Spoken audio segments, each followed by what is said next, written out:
river in the dark, it's raining in the park, but meantime,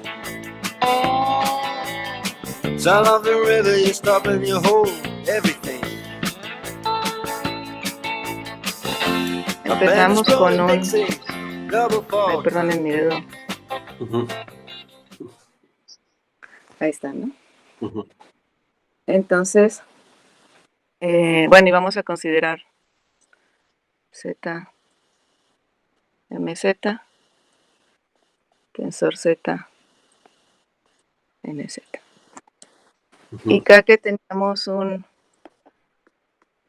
X tensor Y. Ah, bueno, esto como Z módulo, supongo. Aquí, pues esto lo podíamos ver como X por Y, 1 tensor 1, ¿no? Entonces, de aquí teníamos un generador.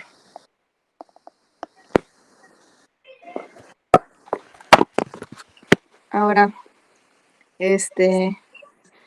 como D es el mínimo común múltiplo, yo puedo encontrar una combinación lineal. Bueno, perdón por la K2N, ¿no? Y entonces cuando hago D por 1 tensor 1, pues pueden hacer el mismo truco que hicimos la clase pasada, ¿no? 1 tensor 1.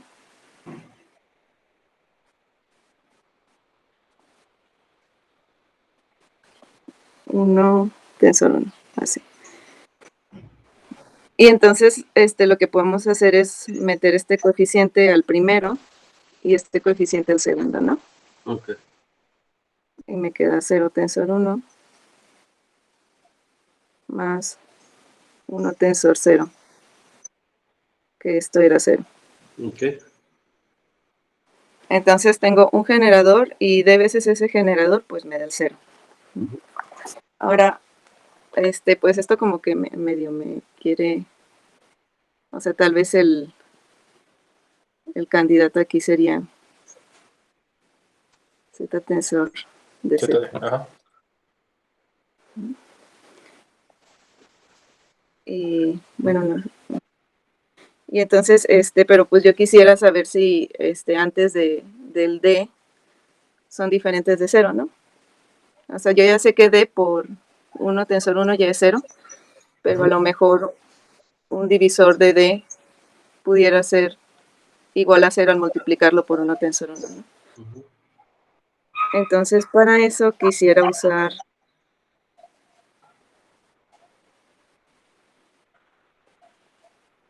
lo uso así porque para que no me digan nada los de aritmética, ¿eh? Ok. Y aquí Z entre Z. Y aquí yo podría poner una función bilineal para aventarle la bolita al producto tensorial, que sería X por Y. X por Y, Bueno, sí, la clase, ¿no? O sea, estoy pensando que aquí es la clase. Sí. Digo, hay que estar bien, hay que ver como quiera que está bien definido, pero sí va a estar precisamente porque D divide a M y a N, ¿no? Entonces, alguien que sea de la clase del 0 en M va a ir a la clase del 0 de aquel lado, igual alguien de la clase del 0 en N, pues va a ser múltiplo de D también. Entonces, ¿eso no lo escribo o sí está bien señalado? Sí es algo importante que hay que tomar en cuenta para el producto tensorial. De hecho, incluso, si me permites ver nada más la hoja de hasta arriba, la primera hoja, nada más para hacer la observación ahí. Cuando tomas X tensor Y, ahí hay que remarcar que es en realidad la clase de X y la clase de Y, y son clases en distintos anillos.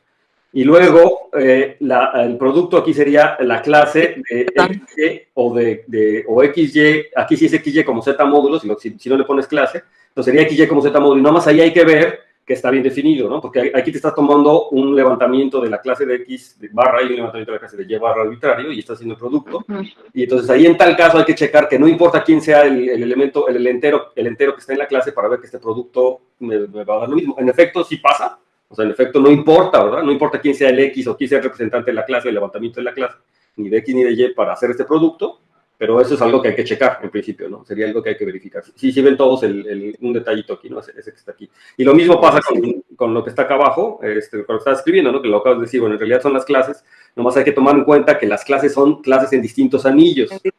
Y que cuando me tomo la barra aquí, me estoy tomando la barra de algunos representantes, posiblemente de esos en los enteros, a su clase, que también nuevamente está bien definido, ¿no? Eso sí es un ejercicio estándar de álgebra, ¿no? Pero está bien, o sea, es importante notarlo, porque también como el producto tensorial se define a través de cocientes y no hay representación única, es decir, no son espacios vectoriales, ¿verdad?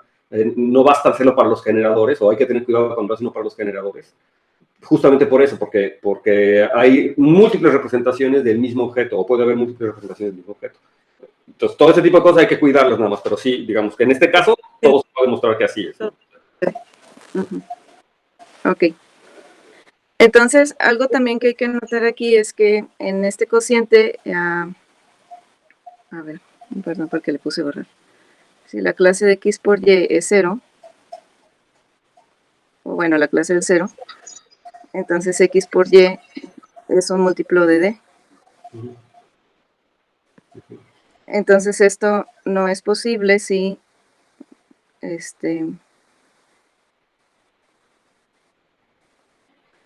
si 0 es menor que X por Y menor que D, ¿no? O sea, si X por Y son menores que D, esa clase no va a ser 0. Nada más que, a ver, aquí X puede ser menor que Y puede ser menor que D, pero el producto ya puede rebasar a D, ¿no? Sí, es que es producto XY. Pero XY pues sí podría ser mayor que D. O sea, claro, o sea, tú nada más estás suponiendo que en el caso de que el producto sea menor que D, eso no puede pasar. Ajá. Pero sí podría ser mayor que D, ¿no? El producto, en principio. Sí, en principio sí. Okay. Sí. Entonces, aquí, ¿por qué solo necesito esto? Porque, bueno, yo lo que quiero es ver que cualquier múltiplo de 1 tensor 1, para aquellos que están entre 0 y D, son diferentes de 0.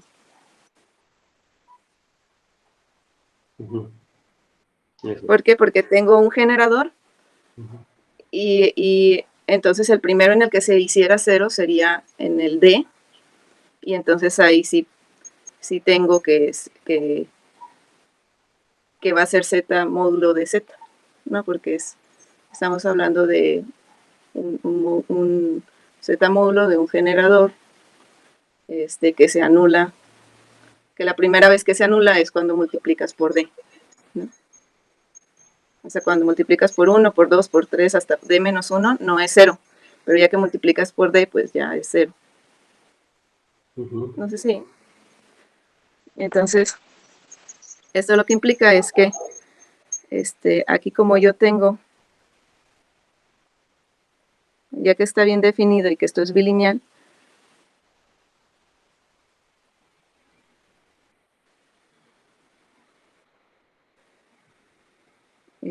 aquí es NZ. Este de aquí me lo está mandando a la clase de X tensor la clase de Y, ¿no?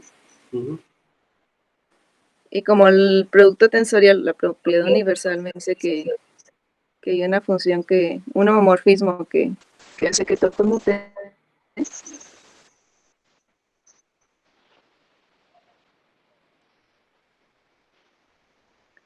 Entonces, o sea, de aquí, bueno, primero tengo que, usando lo de arriba que no lo demostré.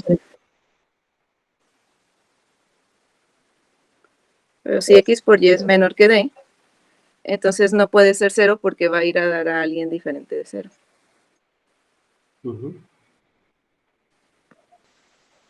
Entonces, si X por Y es menor que D, pues la clase de X tensor la clase de Y es diferente de 0, ¿no? en el producto tensorial. Ujú. Y entonces ya,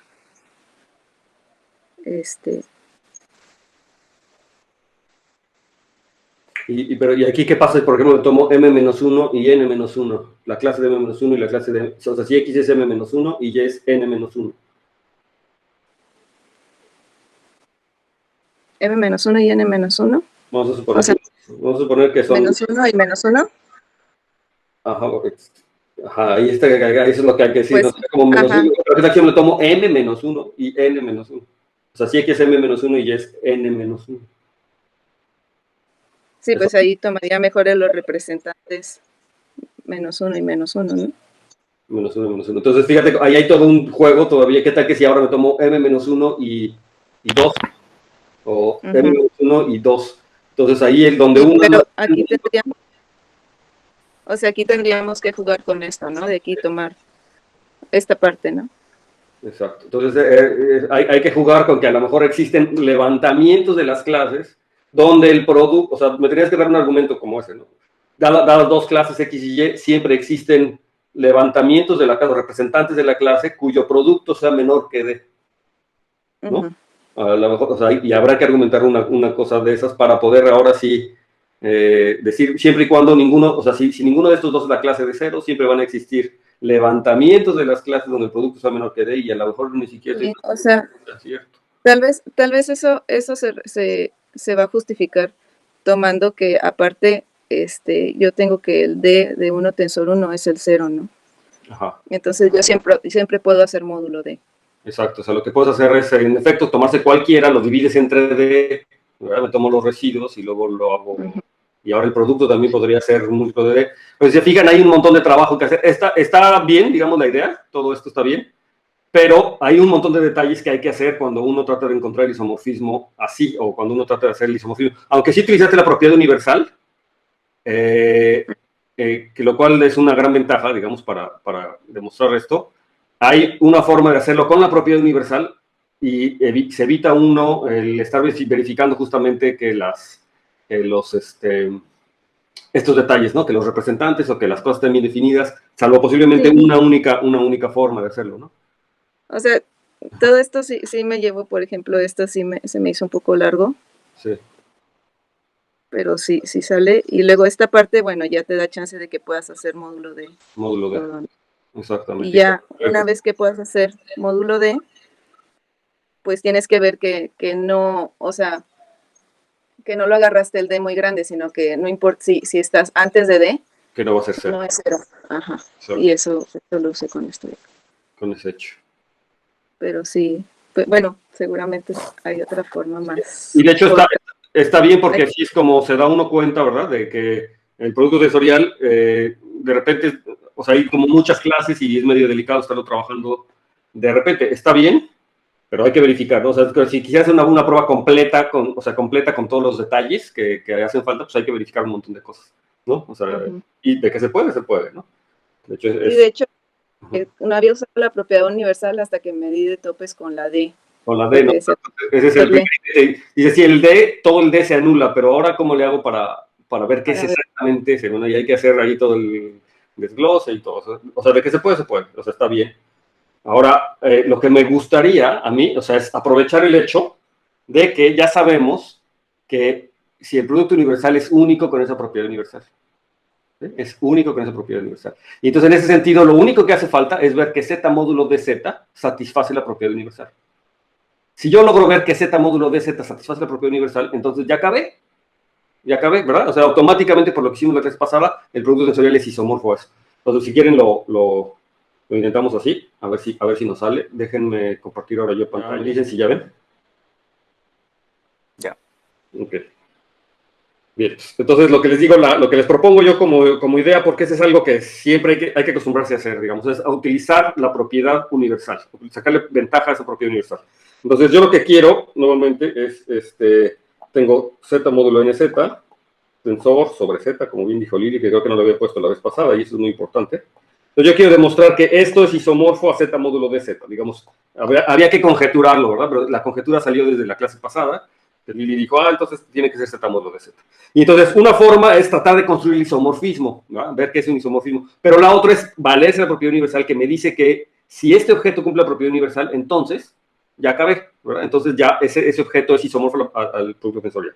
Entonces esa va a ser la idea que yo les propongo hacer. Entonces para desarrollar esa idea lo que tengo que considerar o NZ si quieren, cruz Z módulo NZ, y aquí vamos a tomarlo cualquier, P es un Z módulo. Entonces P es un Z módulo que por lo tanto es un grupo abeliano, ¿verdad? Entonces no hay nada de esto. Okay. Entonces, lo que yo tengo es ahora que construir una aplicación que me sirva como la aplicación universal a Z módulo de Z, de aquí para abajo. Entonces, ¿quién sería la aplicación? Me gustaría construir aquí el phi que me dé, la que yo voy a demostrar que es la aplicación universal a Z módulo de Z. Y entonces, si yo logro ver que, dada esta phi que yo les diga, existe una única, un Z homomorfismo, un homomorfismo de grupos abelianos, que haga que esto conmute, donde la función que está aquí es una forma bilineal cualquiera, ¿no? O sea P un Z módulo y F una forma bilineal. Cualquiera, ¿verdad? Entonces, lo que me gustaría es decirles quién es phi, o proponer una phi que satisfaga la propiedad universal. Y aquí, nuevamente, esto resalta el hecho de que el producto tensorial no es nada más el módulo, sino es el módulo junto con su forma bilineal, ¿no? Eso es lo que hay que tomar en cuenta.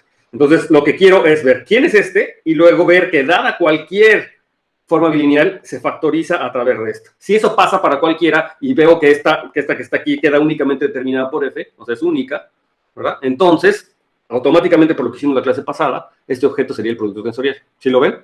¿Sí, de acuerdo? Entonces sería la idea. Entonces, lo primero que vamos a decir es quién es phi. Bueno, pues el phi es... ¿Cómo hacemos quién es phi? Entonces, sea phi, ¿quién? Entonces, vamos a llamarlos, le voy a llamar phi n a la proyección natural de Z módulo NZ a Z módulo de Z. Esta phi n de Z está bien definida, ¿verdad? Justamente por la razón que nos dijo Lili, es decir, como D divide a N, esta es la proyección natural, está bien definida, ¿sí? Entonces, la proyección natural y asimismo tengo phi m, de Z módulo NZ a MZ, perdón, a Z módulo de Z. Son las proyecciones naturales.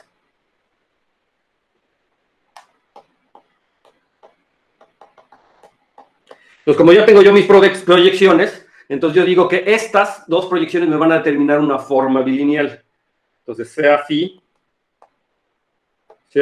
y lo voy a poner como phi n cruz phi m, que va del producto cruz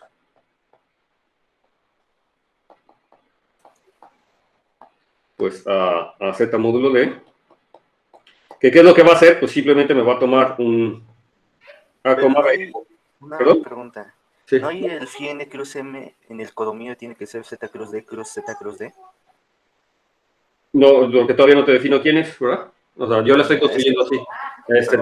Sí, tiene razón. Aquí hay una que se llama el producto tensorial, pero yo ahorita, como van al mismo objeto, te voy a decir quién es. Va a ser esta. O sea, a la coma B o a la clase de A por la clase de B, porque viene, como bien le dije a Lili, hay que tomar eso, y donde hay B son enteros. Esto lo voy a mandar a AB, o a la clase de AB, tal cual, ¿no? O sea, a la clase de AB. ¿Sí? A la clase de AB, así como le hizo Lili, ¿no? Tal cual.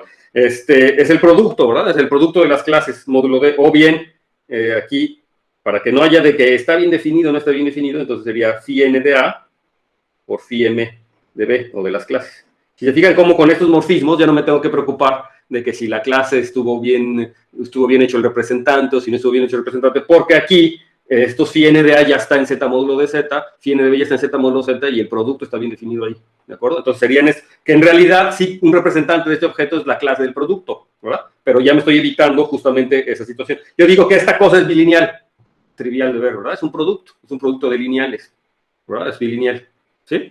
Ese es, bueno, ¿sí? ¿Les queda claro que phi es bilineal? Entonces, phi es bilineal, es Z bilineal, ¿no? Eso es un... ¿sí? porque son productos de lineales. Tanto phi n como phi m son z lineales, esos son homomorfismos de grupos abelianos. Entonces son z lineales. Entonces el producto phi es bilineal, z bilineal. Es un producto de formas lineales, eso siempre pasa.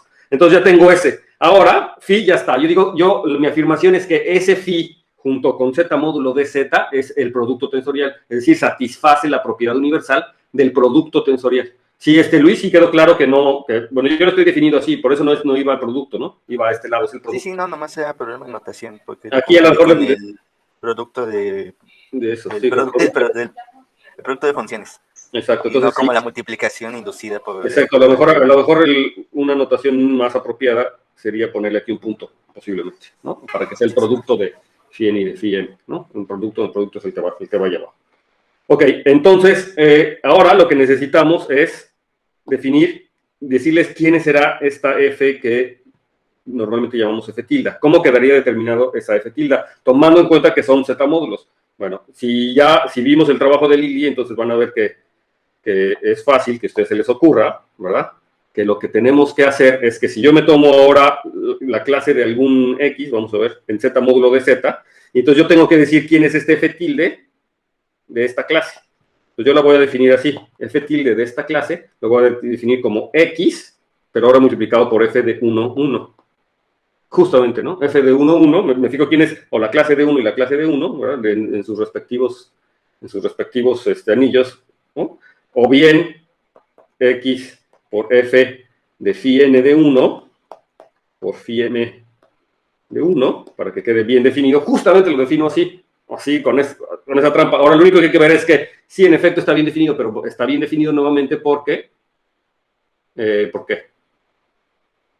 Es composición de funciones. Porque son z módulos, ¿no? O sea, simplemente porque son z módulos, la multiplicación esta es la multiplicación de los enteros, de un entero, que no depende del representante. Ah, sí, cierto, ¿verdad? Porque si yo me tomo aquí el x y me tomo otro representante, entonces no depende del representante, claro. Entonces hay que hacer esa misma acotación que hizo Lili. Multiplicar por d es 0, ¿no? Entonces multiplicar por d es 0, por lo tanto esta cosa estaría bien definido, porque si me tomo cualquier otro representante, difiere por un múltiplo de d y entonces multiplicar por d es 0. O sea, aquí hay que demostrar que está bien definida.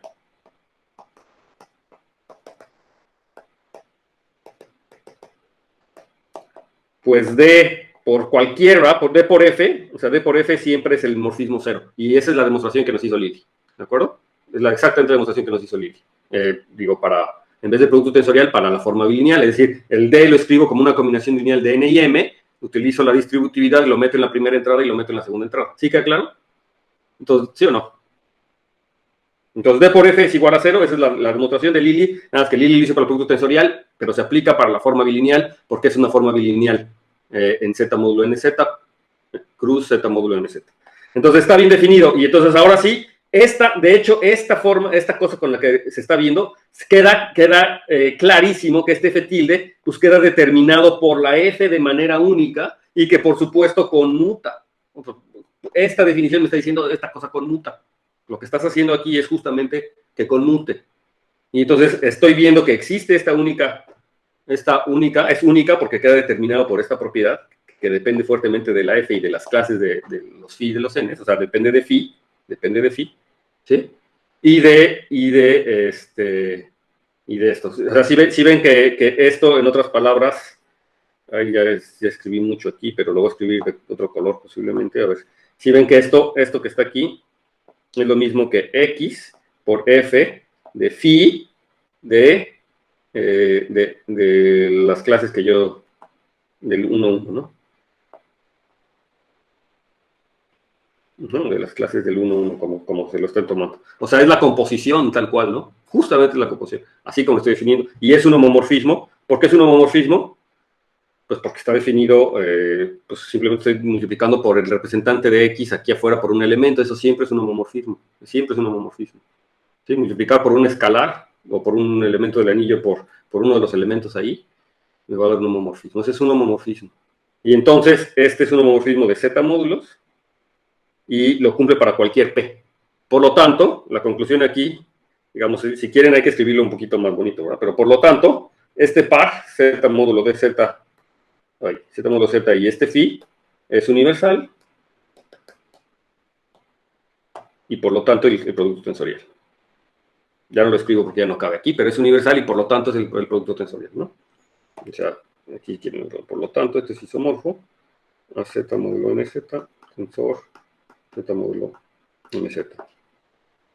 O sea, en efecto, si utilizamos el hecho de que sean primos, digo que el máximo común divisor sea D, es algo muy importante. Sí se utilizó y se utiliza aquí, ¿no? En ver que está bien definido, básicamente. O sea, que quiere decir que D por F es igual a 0. ¿Sí? ¿Sí? Bueno, ya, así con eso ya demostré que satisface la propiedad universal y se acabó, ¿no? Digamos, es isomorfo. La otra demostración está bien porque así nos damos cuenta. De hecho, yo creo que ese siempre tiene que ser el primer intento, o sea, hacer la demostración, tratar de ver como quién es el isomorfismo explícitamente, porque eso nos arroja luz de cómo definir esto, ¿no? Entonces, eso nos dice, pues que lo tienes que definir así, el objeto universal lo tienes que definir así, ¿sí? Y entonces, y también nos arroja un poco de luz de cómo hay que definir el phi, que está aquí abajo. Entonces, si uno lo hace así como de forma heurística, ya lo dice, ahora sí ya voy a aplicar la propiedad universal para ver que es único y ver que son isomorfos ya cabe, no importa, porque ya sé que cumple la propiedad universal, ¿de acuerdo? Y ese es, en muchos sentidos esa va a ser la estrategia para el producto tensorial. Siempre vamos a tratar, o sea, no que sea lo mejor, pero creo que sí es lo más, sería como la demostración más limpia, sería tratar de utilizar la propiedad universal que tiene el producto tensorial para demostrar eso, ¿no? Entonces, de hecho, eso me lleva a la siguiente proposición. Y lo que queremos es justamente decir que otras propiedades cumple el producto tensorial. Entonces, nuevamente sea A un anillo. Y ya les dije que los anillos que consideramos son conmutativos y con 1 siempre. Sean M y N. ¿Y quién más? M y N. También vamos a tomarnos una familia MI, una familia a módulos, en un conjunto de índices a módulos. Y entonces cumplen las siguientes propiedades. Entonces los siguientes, de hecho,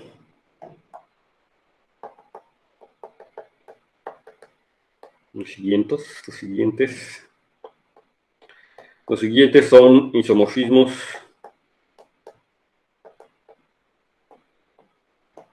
canónicos.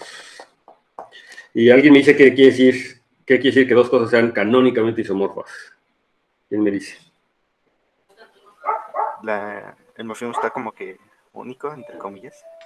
O sea, que se puede definir así, directo por propiedades universales, o la elección no depende. Bueno, la elección de isomorfismo es como único. Ay, no sé cómo decirlo más claro. Eso es. Hay una forma así bien precisa de decirlo. Pero en efecto, sí, la idea es como que es único, pero no basta con que sea único, sino canónico va más allá de eso. ¿Alguien sabe qué quiere que sea canónico realmente? Edgar Iván Castañeda. Que los mismos objetos te dicen cómo definirlo. Que los mismos objetos te dicen cómo definirlo. ¿Qué quiere decir eso en matemáticas? Sí, sí, pero ¿qué quiere decir eso en matemáticas? Y es todavía un poquito más, ¿eh? O sea, es un poquito más. Es que esa es una de las cosas que siempre, como estudiantes de licenciatura, cuando estudian una licenciatura nos dicen, no, este es un morfismo canónico, y cuando uno hace esta pregunta con ese estudiante, el profesor, en la licenciatura, ¿verdad? Te dicen, no, o sea, quiere decir que está como definido y le pertenece la definición a este objeto. O sea, es como que al anillo, al espacio vectorial, como que está aquí. Pero no sé si a ustedes les pasó, pero que siempre uno se queda como que, bueno, esa definición, eso que me dicen de que es canónico, ¿cómo sé, no? ¿Cómo sé yo que de repente me dan un morfismo y dicen, mi pregunta es canónico? No, híjole, pues le pertenece o sea, como que no hay un criterio, cuando uno está en licenciatura, que es un criterio que como que no queda muy claro. No sé si a ustedes les pasó que les surgió esa duda de qué es exactamente que sea canónico. No sé, si no les pasó, entonces por eso yo les pregunto ahora, ¿no? ¿Qué es eso de que sea canónico realmente? ¿Qué quiere decir que el isomorfismo sea canónico, o que la biyección, o que el mapeo sea canónico? ¿Qué quiere decir eso? Luis sí nos dijo algo que es muy cierto, que, por ejemplo, si se define a través de una propiedad universal, es canónico, por ejemplo, ¿no? Eso, hay una forma más concreta de decirlo, y es que hay o sea, hay como funtores, ¿verdad? O sea, en términos esto se expresa en términos de categorías, y en términos de categorías queda claro qué cosa es canónico. Un isomorfismo es canónico si es un isomorfismo funtorial, y eso quiere decir que entre los objetos respectivos los puedo entender como funtores, y hay una transformación lineal una transformación no lineal, ¿cómo se llaman? Natural. Una transformación natural con una inversa, ¿verdad? Hay una transformación natural invertible de un lado al otro que me da un isomorfismo de funtores. Eso quiere decir que que el isomorfismo sea natural realmente. Dos objetos, ¿no? Cuando yo los modifico de alguna forma, que me provienen de la evaluación de ciertos funtores. Es un isomorfismo natural si esos funtores son natural, si son isomorfos en la categoría de funtores. Eso quiere decir que existe una transformación lineal invertible que me dé el isomorfismo. Curiosamente, los objetos que se definen a través de propiedades universales, en efecto, en los isomorfismos que yo obtengo son isomorfismos naturales, justamente porque hay una forma de interpretar estas propiedades universales en términos de funtores, como les había dicho en la clase pasada, en particular el producto tensorial, se pueden interpretar como un objeto que representa dos funtores, ¿verdad? El funtor representable y el funtor de formas bilineales. Se pueden comparar. Y yo puedo ver, se podría ver, ¿verdad? Que cualquier, que es funtorial, que es isomorfismo es funtorial. O sea, que cualquier otro objeto que satisfaga eso, va a haber una transformación natural que me haga conmutar el diagrama. Pero eso es lo que quiere decir cuando ya son adultos, ¿verdad? Matemáticos adultos, eso quiere decir un isomorfismo natural. Eso es lo que quiere decir, que hay una transformación natural. Nada más que imagínense ustedes decirle al estudiante de segundo o tercer semestre de licenciatura, cuando te pregunte que qué quiere decir que el dual de un espacio vectorial o que el homorfismo dual es un isomorfismo natural o no es un isomorfismo natural, que tú le digas, mira, lo que pasa es que hay una transformación natural de funtores que no puedes, ¿verdad? Ahora piénsenlo en el espacio vectorial y su dual. Ahí no es un isomorfismo natural, la transformación no es un isomorfismo natural, depende de la elección de bases y ustedes pueden ver que eso, pero un espacio vectorial con su doble dual sí es un isomorfismo natural y ustedes pueden checarlo ahora que en lo que apagan la computadora, en lo que dije en su clase, que en efecto eso quiere decir que el funtor identidad y el funtor doble dual son isomorfos como funtores. Eso quiere decir que hay una transformación natural que los pasa de uno al otro. Entonces, y que es invertible. Entonces, chéquenlo como ejercicio. De hecho, si ustedes están leyendo el capítulo 1 de Rabi Bakil, como espero que ya lo estén haciendo, ya se dieron, o sea, ya van llegando a eso. Es decir, ya van llegando a eso. Por si que tienen tarea de esa parte del libro, ¿no? Bueno, entonces ahora sí, una vez hecha esta acotación, regresamos a esto. Estos isomorfismos que yo les voy a presentar son canónicos, ¿verdad? Son canónicos esos isomorfismos. Y entonces, el primero es que si me tomo el producto tensorial de una módulo con el anillo A, esto se vuelve isomorfo canónicamente al anillo M. ¿De acuerdo? ¿Sí? O sea, si pasa el producto tensorial con A y hacerlo con M es un isomorfismo canónico. Sí, eso, entre otras palabras, fíjese que si yo cambiara el M por un N, sigue siendo isomorfismo, pero además el isomorfismo tiene que respetar, como es funtorial, tendría que respetar los morfismos. Si me tomo un morfismo de M a N, cuando me hago este isomorfismo debería de preservarse los isomorfismos, ¿de acuerdo? A ver, lo voy a poner aquí. Es que es importante que vean que es funtorial, ¿no? O sea, que entiendan eso que es funtorial. Entonces, si yo me tomo, por ejemplo, phi de M a N, quiere decir que el isomorfismo que yo estaría encontrando aquí me va a preservar estos isomorfismos. No sé cómo lo llamen, pero aquí, como sería funtorial, yo debo tener uno de aquí para acá, sobre A, y luego de aquí yo lo tengo a N, y aquí debo tener el phi, y este sería el phi tilde respectivo. Pero lo que me está diciendo es que todos estas cosas conmutan, ¿verdad? O sea, se quiere que habría una transformación integral, y este es un isomorfismo, y este es un isomorfismo. Es decir, que el isomorfismo que me da aquí arriba, este isomorfismo, y este isomorfismo que yo obtengo de esta situación, no es nada más el isomorfismo, sino que conmuta con estas funciones naturales que provienen de funtoriales, ¿verdad? Que provienen de tomarme el homomorfismo phi de M a N, y luego esto me determina un funtor, ¿verdad? Hacer producto tensorial con A va a ser un funtor de phi barra a N barra, ¿de acuerdo? O sea, aquí se ve cómo sería la imagen del funtor. La imagen del funtor con producto tensorial es ni más ni menos el phi tilde. Y me dice que todo este triángulo conmuta. Eso quiere decir que estoy encontrando una transformación natural. Esa es la transformación natural. Entonces, entre el funtor identidad, ¿verdad? Y el funtor producto tensorial con A. Entonces, este sería el isomorfismo natural.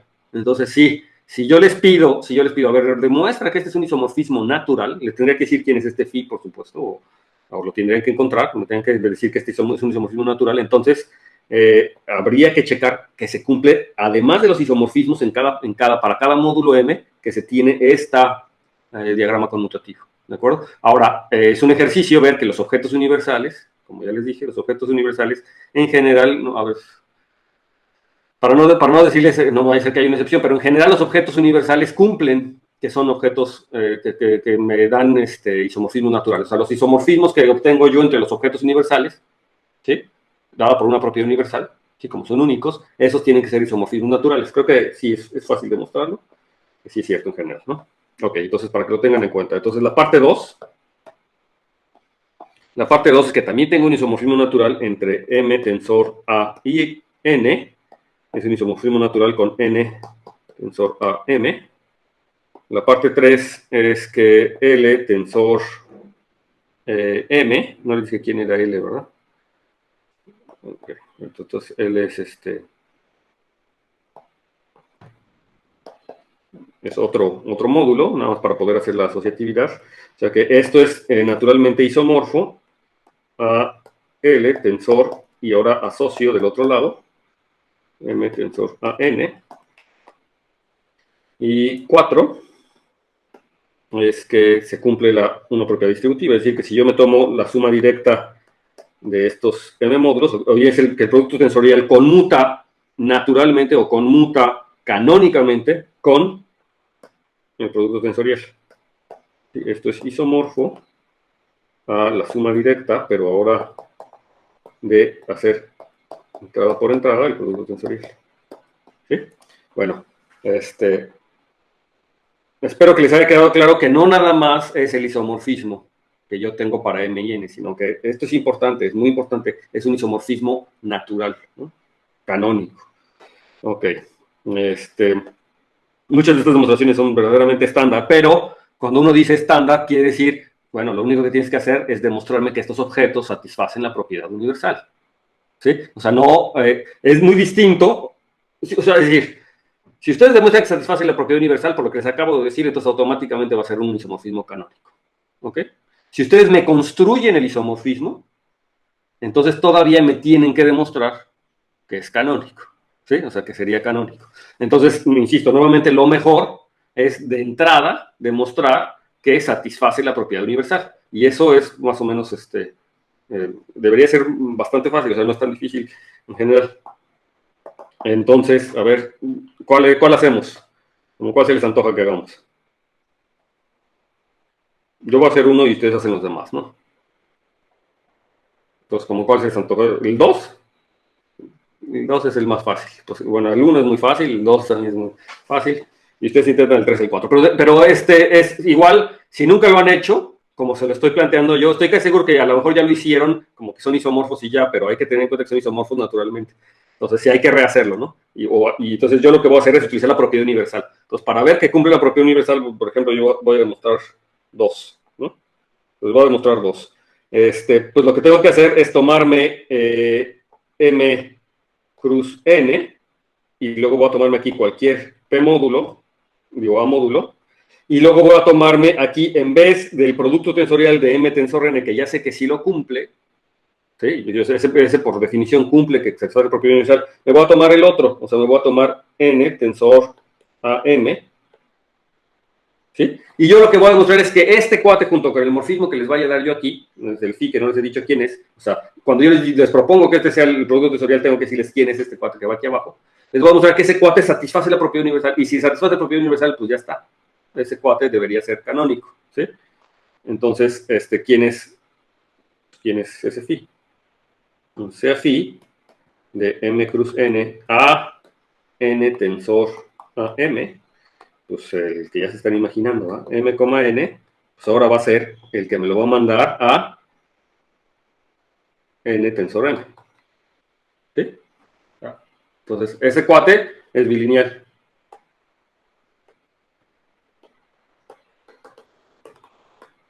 Por las propiedades del producto tensorial, es bilineal, claramente. Ok, ahora me tomé este cuate que está aquí, que le vamos a llamar F para variar. Es una forma bilineal, ¿no? Entonces, sí. Sea F una forma bilineal. Un F de M cruz N a P, bilineal. Entonces, ni modo, voy a tener que cambiar de página para poder continuar con la demostración, pero no se preocupen, vuelvo a hacer aquí el diagrama. Aquí está F, y aquí está mi phi que acabo de definir, a M, a N. Así le puse N, ¿verdad? No invertí los nombres, ¿verdad? Ahí está. Ok, y entonces lo que quiero es que me digan cómo construyo el F tilde. Pues tengo que darle a quién será el F tilde que está aquí. pues así, F tilde sea F tilde, pues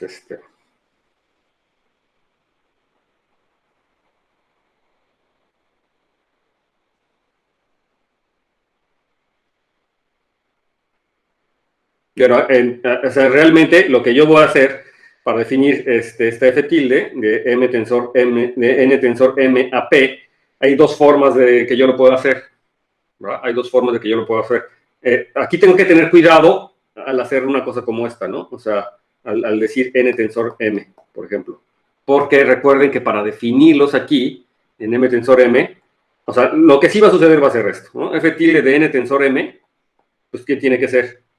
Pues va a ser F de M, N, ¿no? Eso es lo que va a pasar, ¿de acuerdo? Eso es lo que va a pasar. Y entonces ya vamos a ver que conmuta y todo. Nada más aquí la objeción que yo le pongo a esta definición es que no me puedes definir, en principio, no me puedes definir una aplicación en estos generadores así nada más porque sí, porque esta expresión no es única. Tendrías que verme luego que está bien definida. Y la forma de ver que está bien definida es que si quieres definir una aplicación del producto tensorial, lo mejor es que lo hagas dando una forma bilineal.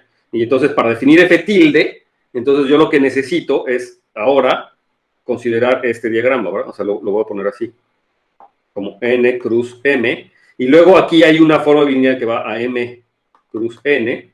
Y aquí voy a poner esta phi que estoy considerando, que es N tensor a M. Y aquí voy a poner el F, que es el P. Y aquí es el que quiero construir, ¿no? El F tilde. Pero entonces ahora fíjense, lo que pasa es que aquí sí tengo una aplicación, ¿verdad? Que es una aplicación que a N, M me lo manda a M, N. ¿Verdad? Esta aplicación es una biyección, no pasa nada, es del producto, tranquilo. Y entonces, lo que yo estoy fijándome aquí es que si me fijo en todo este diagrama, esta que está aquí es bilineal, ¿verdad? Entonces, no es difícil ver que toda esta composición es bilineal. Y que yo tengo la natural, ahora sí esta, yo ya sé que sí la conozco, es la natural que va de aquí para acá, déjenme llamarle phi prima.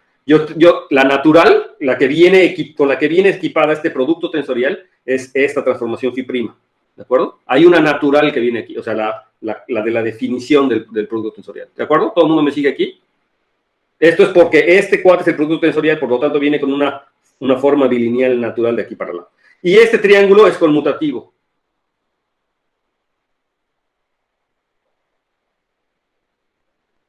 ¿Sí o no? Porque les estoy diciendo quién es phi. De hecho, la definición de phi que yo les quiero dar es justamente la que hace que este triángulo sea conmutativo.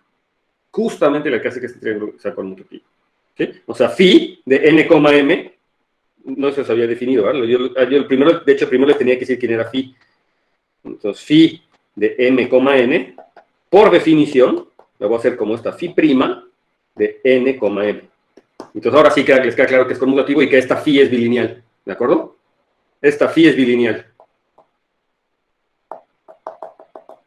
Y les queda claro que este objeto de aquí conmuta, ¿de acuerdo? Y ahora yo quiero construir ese F tilde. Entonces, F tilde, existe un F tilde que me hace que este triángulo grandote sea conmutativo, ¿de acuerdo? ¿Sí? Existe un F tilde que hace que este triángulo grandote sea conmutativo, ¿sí o no? ¿Por qué? Pues porque este objeto es universal. Este objeto es universal y esta composición hasta acá es bilineal. Por la propiedad universal de este objeto existe una F tilde que me hace esto conmutativo. ¿De acuerdo? Entonces, o una F tilde prima si quieren, ¿no? Entonces, ya me moví. Entonces aquí les voy a poner. Existe F tilde prima que va de de N, tensor MA a P, tal que, pues el triángulo principal conmuta, no sé cómo, tal que el triángulo grande conmuta.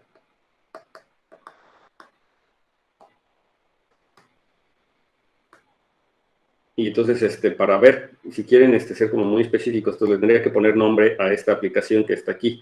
Le voy a llamar pi, momentáneamente, o sea, a la aplicación que me hace esta cosa. Entonces, aquí lo que me estaría diciendo con lo que conmuta es que si yo primero aplico pi y luego F, que sería el morfismo grande, ¿verdad? Es igualito que irme por abajo, o sea, que aplicarle phi prima, y luego el F prima, el F tilde prima que estoy poniendo aquí. ¿Sí? ¿Les queda claro? Eso sería lo que me está diciendo la propiedad universal de este objeto. Y entonces, ¿quién creen que es entonces ahora sí el F tilde? Este triángulo conmuta. ¿Quién se toman como F tilde? Pues FMN, ¿no? ¿F quién? Evaluado pero volteado, o sea, MN. Sí, o sea, es el otro, ¿verdad? O sea, es este. O sea, es el pero este resulta de hacer esta composición, ¿no? Y luego, con esta composición, y luego tengo el F tilde. Entonces, yo tengo el F tilde va de M tensor N a P, y ahora tengo que ver que conmuta, en tal caso que conmuta con esta situación. O sea, que conmuta con el phi. ¿Será que el F tilde conmuta con el phi?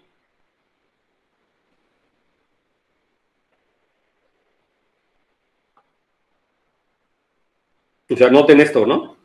Creo que sí, ¿no? Por la propia universal que se hizo con la función f compuesta con pi, ¿no? O sea, fíjense esta situación, ¿no? Que yo tengo aquí. Y de hecho, yo tengo uno de regreso. Este cuate es un isomorfismo. Y tiene uno de regreso. Y es un isomorfismo. Entonces, yo tengo que decirles quién sería este F tilde. Yo digo que el mismo F tilde funciona, ¿no?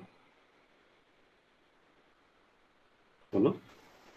Sí, precisamente como dijiste, si compones con el isomorfismo, bueno, con la inversa de pi, del otro lado te va a quedar F tilde composición phi. Y es lo que quieres.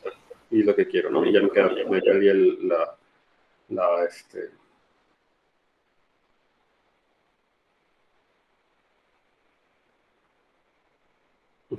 Entonces, de aquí yo puedo despejar como F es como pi es invertible, ¿verdad? Entonces sería igual a F tilde prima, compuesto con phi prima, compuesto con pi a la menos 1. Pero esto es igual a F tilde prima, compuesto con phi, ¿verdad?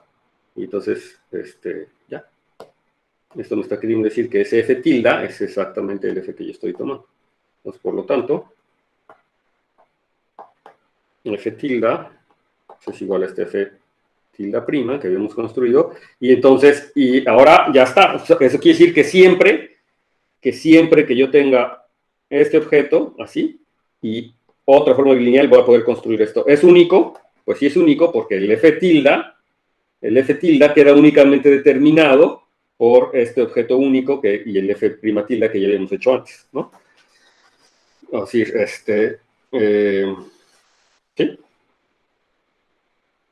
Pues sí, ¿no? O sea, queda únicamente determinado por esta propiedad. O sea, ya les dije, queda únicamente, si quieren, lo pueden ver así. El F tilde va a satisfacer esta propiedad que está aquí, va a satisfacer esta condición, y entonces eso hace que ya quede únicamente determinado por F, ¿verdad? Si los generadores cumplen esta situación y está bien definido, que es lo que hicimos con la propiedad universal, y entonces eso ya implica pues, que el F tilde está únicamente determinado por esta propiedad. Si cumple la conmutatividad, cumple esta propiedad, y entonces pues ahí, ¿no? Está bien definido. Entonces, nuevamente aquí, esta demostración pues hace énfasis, nuevamente, en la propiedad universal y en la unicidad del único morfismo que existe, y me permite automáticamente, por lo tanto, decir que este isomorfismo es natural, porque los objetos universales, o sea, los que están dados por propiedades universales, automáticamente van a ser naturales. ¿Ok? ¿Hay alguna duda? Y entonces ahora sí, ustedes yo creo que pueden hacer los demás trátenlo de hacer con esta propiedad universal, ¿no? No dando el isomorfismo explícitamente, que el isomorfismo explícito pues va a quedar determinado de forma única, y ver que en efecto satisface la propiedad universal, y por lo tanto, si bien lo concluyo aquí, entonces por lo tanto, M tensor a n es isomorfo a n tensor m a y canónicamente, ¿no? Ok. Entonces esas son una de las propiedades que hay que tomar en cuenta, y entonces aquí también, esto es muy importante, el producto tensorial conmuta con las sumas directas de forma canónica. Es algo que se utiliza mucho, ¿verdad? La extensión de escalares por el anillo de coeficientes me deja trivialmente igual a M. De hecho, es tan así que con los isomorfismos canónicos uno les pone iguales y tiende a ponerle iguales. De hecho, es una observación que sí me gustaría escribir. Es que, observación, es que si M es isomorfo a N canónicamente, normalmente escribimos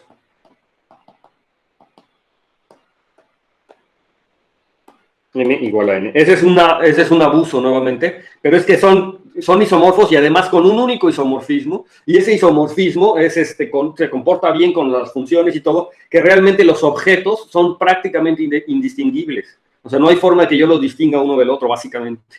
Entonces, por eso es que les pone un igual, aunque es verdad que podrían ser no lo mismo, no son isomorfismos canónicamente, pero no son lo mismo, ¿de acuerdo? Por ejemplo, el ejemplo Z módulo NZ tensor, Z módulo MZ es isomorfo canónicamente a Z módulo DZ, y estrictamente no son iguales, pero cumplen las mismas propiedades, es como casi no puedo distinguirlos. La forma en la que los distingo es porque los escribí diferente, pero como que esencialmente es el mismo, y eso pasa con los isomorfismos canónicos, ¿de acuerdo? Notar que, por ejemplo, dos espacios vectoriales de la misma dimensión, sobre un mismo campo, son isomorfos, pero el isomorfismo no es canónico. Claramente hay diferencias, ¿verdad?, entre espacios vectoriales que sean distintos, cuando no hay isomorfismo canónico. Por ejemplo, B y su dual, por ejemplo, ¿no? Hay diferencias, unos son funciones y otros son objetos, y ahí como que, aunque son isomorfos, pues sí cumplen propiedades muy parecidas, pero no es canónicamente isomorfo. Ok. Ya, mucho bla, bla, bla. Entonces vamos a ver el siguiente corolario. Vamos a pasar aquí. El corolario. Corolario, entonces esto es algo importante, entonces sea M a módulo libre con base I, digamos, con I contenido en I. Entonces, cada elemento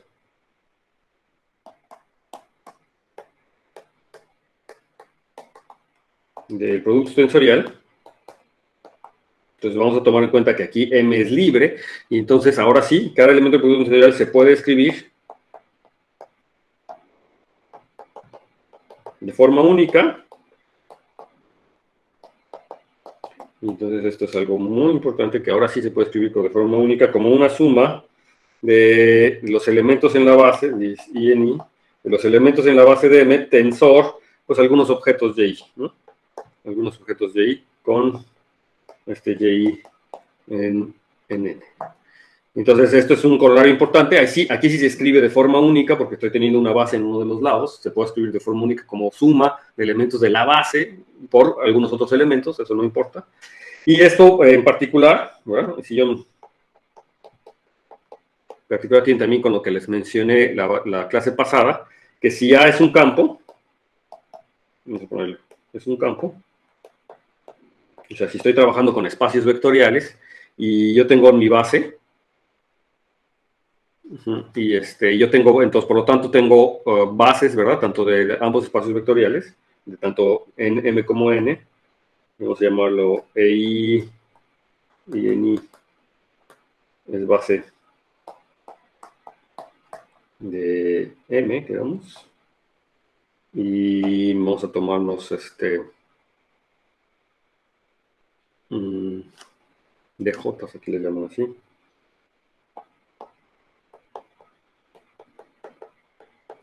Base de N. Entonces yo tengo que el producto tensorial, ¿verdad?, de las I con los DJs, I cruz J contenido en I cruz J, es una base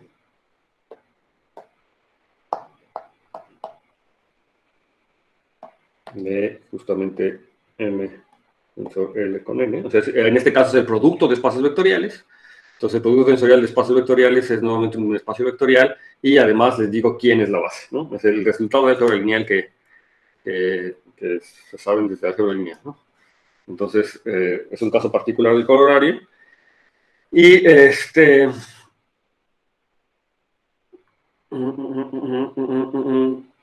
no sé, se me hace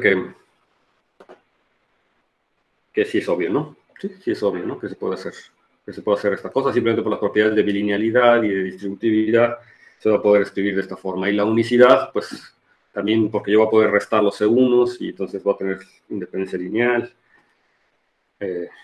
Como es un módulo libre, entonces sí tengo una base, ¿no? Independientes linealmente.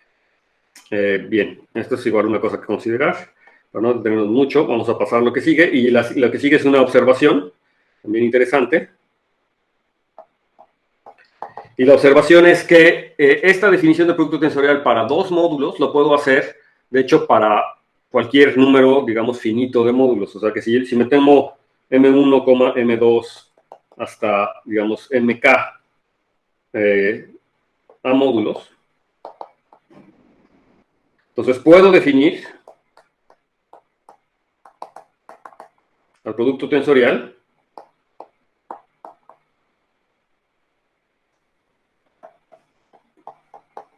de todos estos módulos sobre A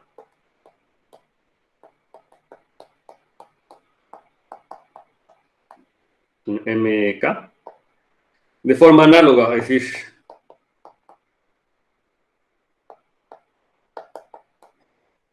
decir, como un objeto universal, ¿verdad?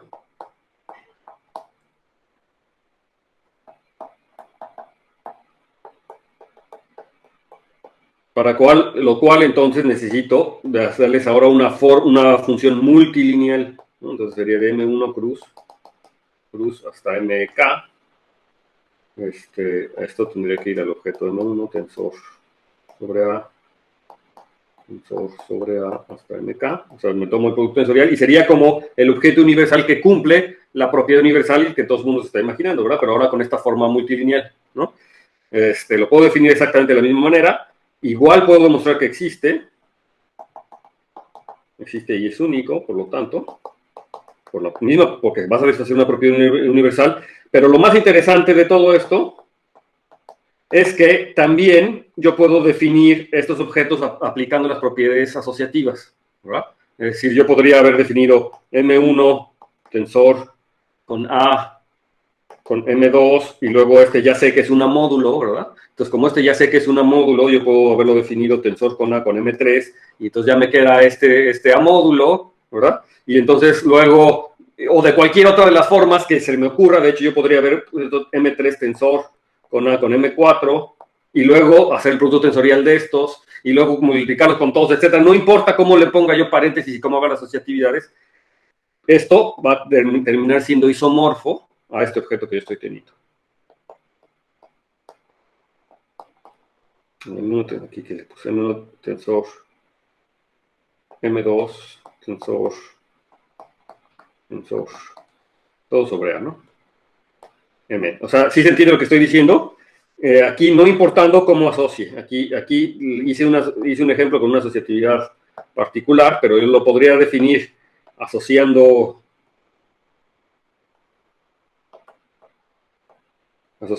como gustes, de manera arbitraria, no sé cómo ponerlo, asociando de cualquier forma.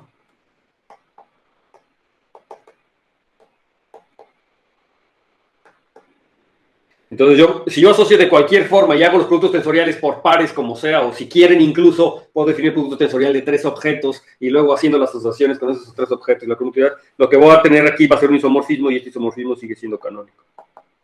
Y este es también un ejercicio que podrían intentar hacer, pero básicamente se sigue de la proposición anterior. La parte C de la proposición anterior, la parte de asociatividad del producto tensorial, la parte C, o la parte que era A, B, C, la 3, justamente me dice que yo puedo asociar los productos tensoriales y entonces está. La demostración es básicamente la misma demostración que hacen cuando estudiaron teoría de números y le dijeron que multiplicar 1000 elementos a la vez era lo mismo que multiplicar por pares y hacer lo que quisiera, ¿no? O sea, que se vayan en los números naturales. Entonces, básicamente es la misma situación y entonces aquí la cosa es que a lo mejor uno puede utilizar inducción. Creo que la forma de hacerlo, la demostración de esto sería haciendo inducción en en el número de módulos, ¿verdad? Y ya nada más cuando yo tengo todas las combinaciones aquí, hay que considerar las últimas combinaciones que pasan cuando yo le agrego el último módulo y los posibles reacomodos que yo tenga ahí. Pero entonces por inducción sale, de hecho, esta situación, que también se los dejo como ejercicio si nunca lo han hecho, ver que tengo un isomorfismo natural. Pero entonces, esto es importante porque automáticamente cuando yo tenga producto tensorial de varios módulos, no importa cómo los haya puesto yo aquí a hacer este producto, esto va a ser canónicamente isomorfo al objeto este que está aquí, que ya sabemos que cumple una propiedad universal interesante. ¿Ok? ¿Alguna duda? Ok. Bien, entonces ahora vamos a ver la siguiente definición.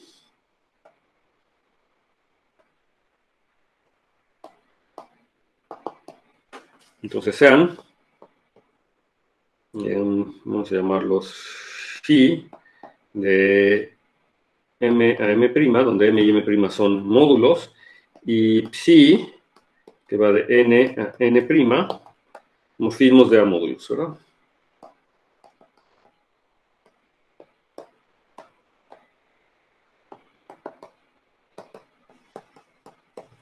Entonces, phi de m y m', morfismos de A módulos. Entonces, lo que voy a definir es el producto tensorial de estos dos morfismos. Entonces, definimos pues phi tensor psi, y este va a ser un homomorfismo del producto tensorial de m tensor A con n a m' tensor A con n'. Definimos este morfismo, y este morfismo va a estar dado por la propiedad y entonces aquí nuevamente uno tiene que recurrir a las propiedades universales y ver que está bien definido lo que voy a hacer, ¿verdad? Pero lo que se define, o sea, lo que va a suceder finalmente, es que esta cosa evaluada en un X tensor Y, digamos, un elemento X tensor Y, pues tiene que ser ni más ni menos U de X tensor, digo, phi de X tensor psi de Y. O sea, lo aplico como en la primera coordenada y la segunda coordenada. Entonces, nuevamente hay que ver que esta cosa está bien definida. O sea, esto es lo que va a pasar. Pero nuevamente yo insisto, definir así el producto tensorial está mal. O sea, no es que yo lo puedo definir así, porque estos objetos están pues definidos en no de forma única, ¿verdad? Entonces no puedo yo definirlos aquí así nada más. Tendría que ver que en tal caso está bien definido. Es decir, que no importa el representante del producto tensorial que yo me estoy tomando para que yo pueda definir esto. Y la mejor forma de hacerlo es nuevamente a través de la propiedad universal y de las formas bilineales. Entonces, lo que yo puedo decirles aquí es que en efecto, si quiero ver que está bien definido, entonces tengo que considerar lineal, vamos a llamarle G, como le llaman aquí, a la forma bilineal que va del producto a m' tensor n'. Entonces, esta forma bilineal, ¿cómo la vamos a definir? Pues como tiene que ser, o sea, aquí x, y, ¿a quién va a dar? Pues al producto tensorial de x tensor y, ¿sí ven? Entonces, ahora ver que este es bilineal,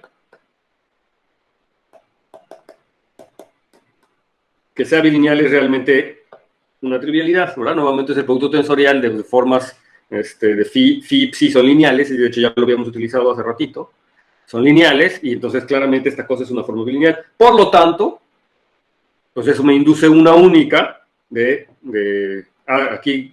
aquí no va, aquí va a phi de x, phi de y, claramente, ¿no? Si no, no estaría bien. O sea, no es phi, no es phi, es psi. Déjame lo borro entonces porque lo puse mal. Aquí va claramente a phi de x tensor psi de y. Entonces esta clase es claramente bilineal, y entonces por lo tanto, pues tengo una, ¿verdad? Tengo una de aquí al producto tensorial que es la natural, y esta que existe aquí, ¿verdad? Esta que existe aquí, de aquí para acá, pues sería la que yo estoy llamando phi tensor, sí, ¿sí? Y ahora sí ya no tengo que preocuparme por nada, ya está bien, ya sé que está bien definida justamente por esta propiedad, ¿no? Y entonces a esta le estoy definiendo, entonces a esta función se le llama el producto tensorial.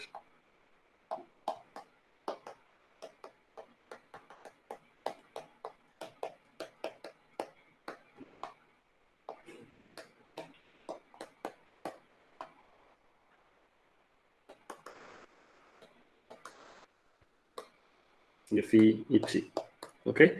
Normal. Y entonces esto va a ser de mucha ayuda para estas cosas que vamos a definir, que son las extensiones y restricción de escalares a través del producto tensorial. ¿Sí? ¿Alguna duda con esto? Sí les queda claro, ¿verdad? Cómo lo puedo definir a través de la propiedad universal, y entonces ya queda bien definido. Y insisto nuevamente, perdón que sea tan insistente, pero es que esto, definirlo así, no estaría bien definido, ¿no? Porque nos falta ver que no depende de los representantes. Sin embargo, sí cumple esta propiedad, ¿sí? Pero a definirlo así no está bien definido. Hay que ver que está bien definido, y para eso utiliza uno siempre las formas bilineales. ¿Sí? Ok. Y entonces ahora vamos a pasar a estas definiciones. Entonces consideremos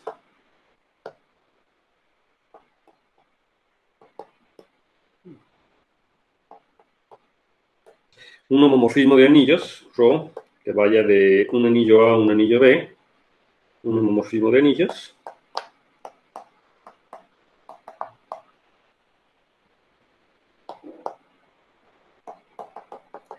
Y entonces, ¿qué es lo que pasa con este homomorfismo de anillos? Pues que yo voy a tener lo que llamamos normalmente la restricción de escalares. Y entonces, ¿qué es lo que está pasando? Déjenme borrar, ¿dónde está mi goma? No puedo borrar aquí. Entonces es un homomorfismo de anillos. Y entonces, siempre que yo tenga un B módulo, o si n es un B módulo,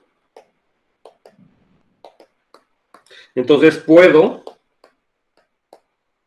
pensar a n también como una módulo.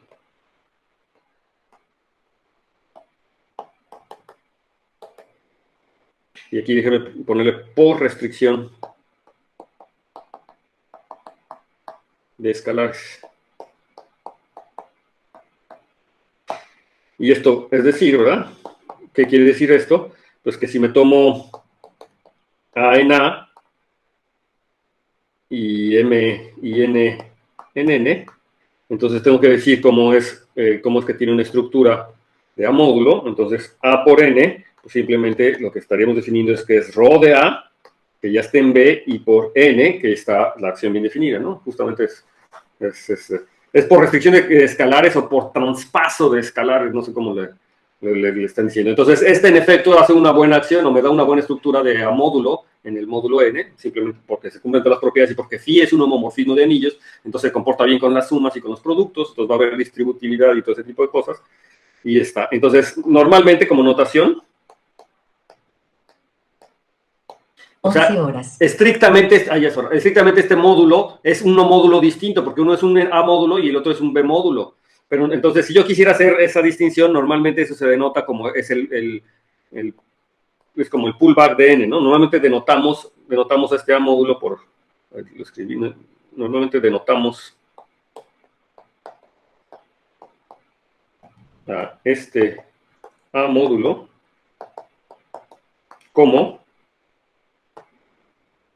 como ρ asterisco de N, eso aquí es como me estoy jalando, me está diciendo el pullback, ¿verdad?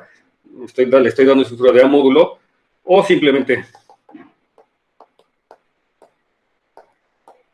por N igual. O sea, por abuso de notación normalmente lo llamamos N. ¿Por qué es la restricción de escalares? Nuevamente, el ejemplo típico es, tómense un espacio vectorial sobre los complejos.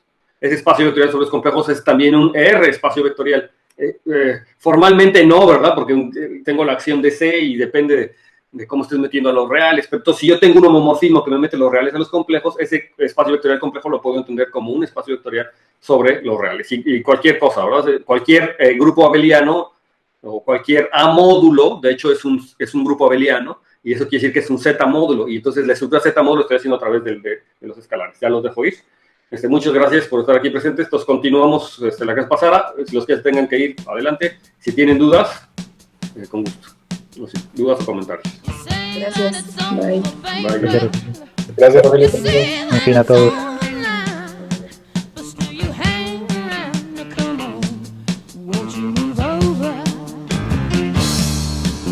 ¿Será por aquí o quedamos de link? Vamos a cambiar de link al del CIMAT y el otro es la Liga de la UNAM. Pues nos vemos al ratito allá en los lados. ¿Vale? Bye. Estoy compartiendo pantalla.